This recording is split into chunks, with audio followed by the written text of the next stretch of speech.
Salut à toi, bienvenue à mon commentaire sur Saboteur. Oui, Saboteur, c'est un petit jeu bien intéressant où il y a des chercheurs d'or et des saboteurs, bien sûr. Et le but des chercheurs d'or sera de trouver les pépites d'or et le but des saboteurs sera, bien sûr, d'empêcher les chercheurs d'or de trouver les pépites d'or.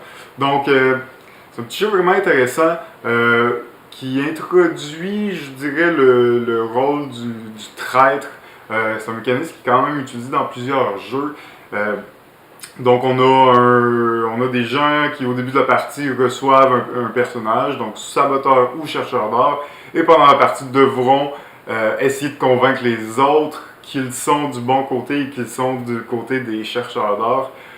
Sinon, ils vont avoir de la misère à performer leurs actions, parce que bien sûr, le but des saboteurs est de ralentir le progrès du chemin vers les bonnes pépites. Mais c'est plutôt dur de le faire sans être soupçonné d'être un saboteur. Parce que quand on est soupçonné ou on fait une action qui est trop évidente, qui va contre la logique des chercheurs d'or, on va être catégorisé comme saboteur et les gens vont se mettre à nous mettre des mauvaises cartes et ça va être dur après d'avoir une interaction sur le jeu. Ça ressemble un petit peu à Loup-garou dans le sens où les gens ont des rôles et personne qui le sait qui est du bon côté et qui est du mauvais côté. Donc ça va être c'est un peu d'essayer de convaincre les autres, essayer de soupçonner les autres, essayer surtout pour les saboteurs, essayer d'amener l'attention sur d'autres personnes que soi-même. Alors c'est un très bon jeu d'introduction, comme je vous disais, au mécanisme de traître et c'est plutôt simple. Je pense que ça rajoute un jeu à un jeu comme Loup-garou. Pour ceux qui connaissent Loup-garou, le jeu c'est tout simplement que tout le monde a une carte dans ses mains et il y a les loups-garous et il y a les villageois. Les loups-garous mangent les villageois, mais on n'a aucune façon vraiment de le savoir à part par l'argumentation.